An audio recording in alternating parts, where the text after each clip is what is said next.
আসসালামু আলাইকুম।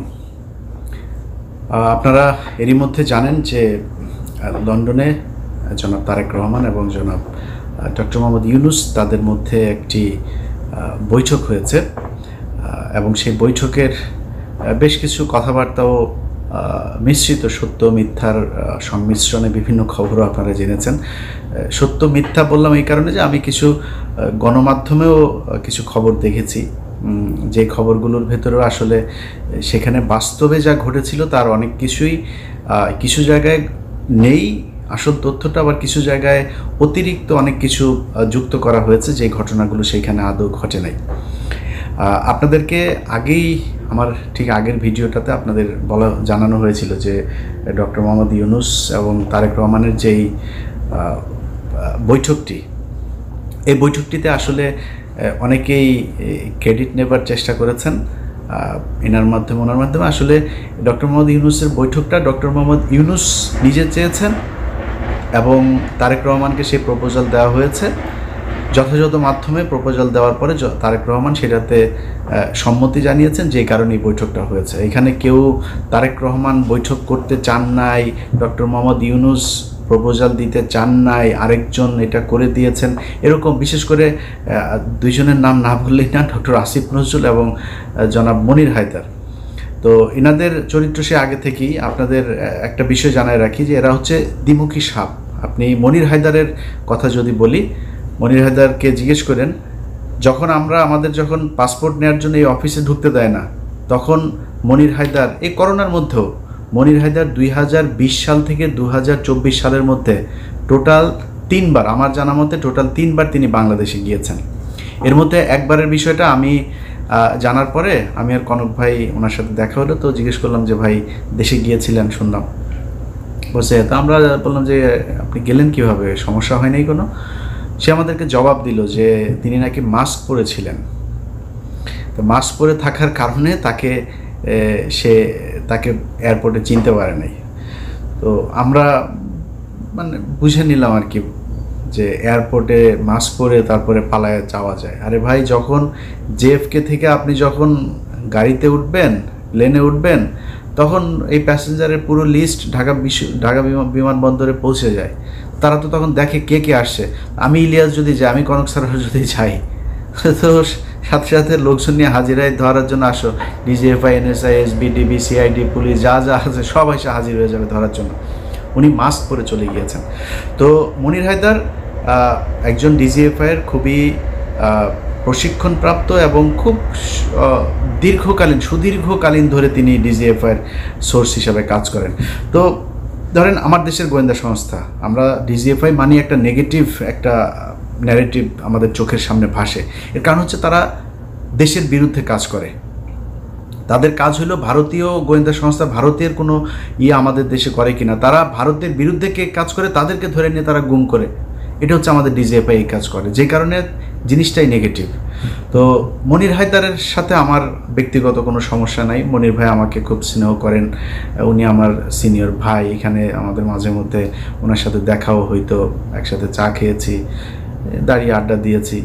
কিন্তু ওনার প্রতি আমার ক্ষোভটা সেদিন থেকে শুরু হইলো, এখানকার কর্নেল যে মুস্তাফিজ সাহেব আছেন, উনি একদিন এক ভিডিওতে বিষয়টা বললেন যে মনির হায়দার আমাকে এবং কনক সারোয়ার দুইজনকে সরকারের বিরুদ্ধে যেন আমরা কথা না বলি, অর্থাৎ আওয়ামী লীগ সরকারের সময়, এই জন্য ওনাকে দায়িত্ব দিয়েছে ডিজিএফআই।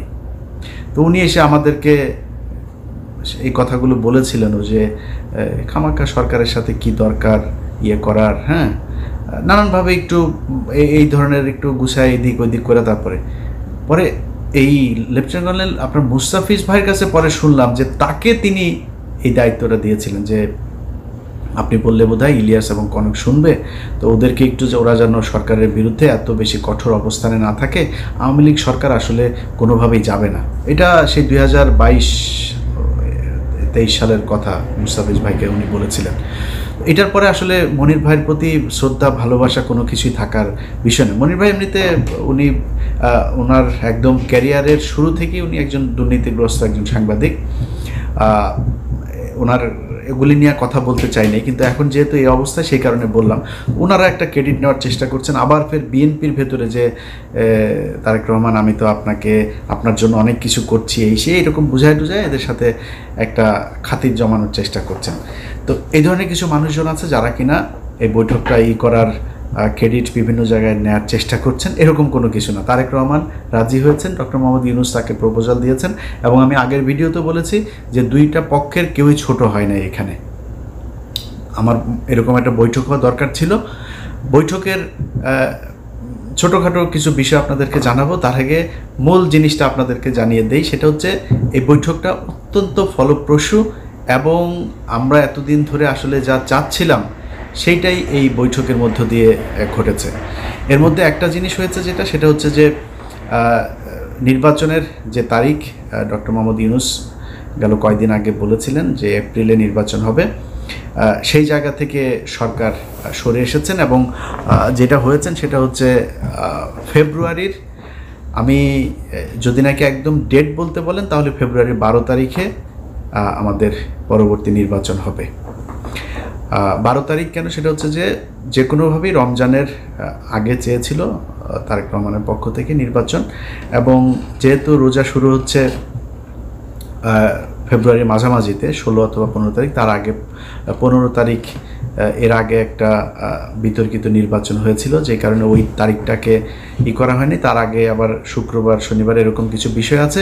তো 12 তারিখ সম্ভাব্য তারিখ এখন পর্যন্ত আমার কাছে থাকা যে তথ্য সেটা।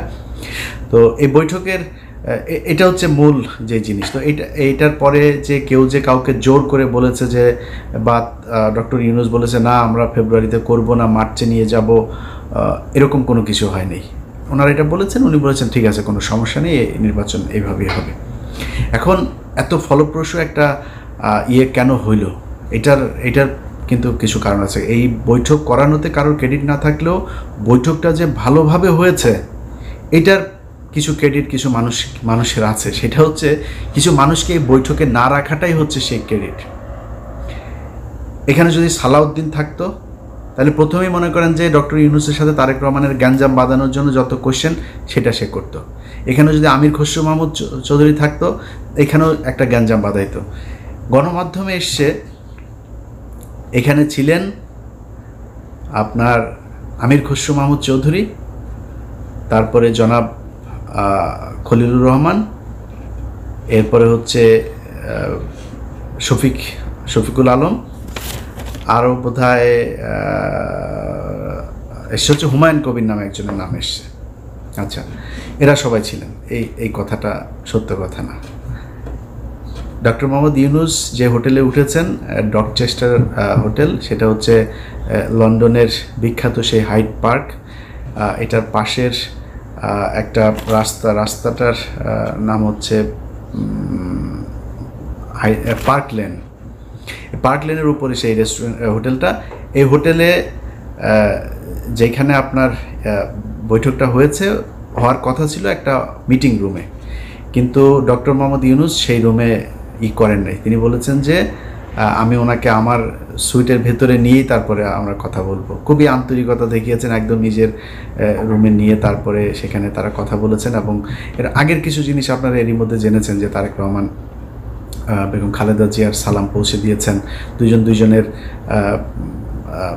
কুশল বিনিময় করেছেন। তারেক রহমান ওনাকে বলেছেন আপনি এখানে এসেছেন, এটা অনেক সুন্দর জায়গা, হাঁটতে গিয়েছিলেন কিনা, এই ধরনের আলাপ টালাপও হয়েছে। এরপরে ওইখানে যেই সুটটাতে বসে আপনার বৈঠকটা হয়, সেখানে প্রথমে এই যে চারজনের নাম বললাম আমি, শফিকুল আলম, খলিলুর রহমান, আমির খসরু মাহমুদ চৌধুরী এবং হুমায়ুন কবির, ওনারা ছিলেন ওইটাতে।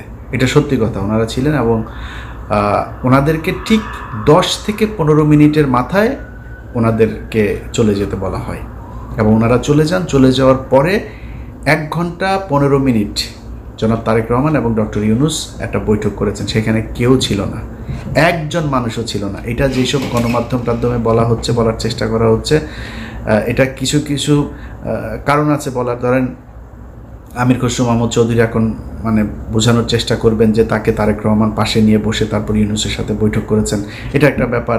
আরও কিছু জায়গায় মানে ওই না জেনে তারপরে এই খবরগুলো ছড়ানো হয়েছে, এরকম কোনো কিছু ঘটে নাই।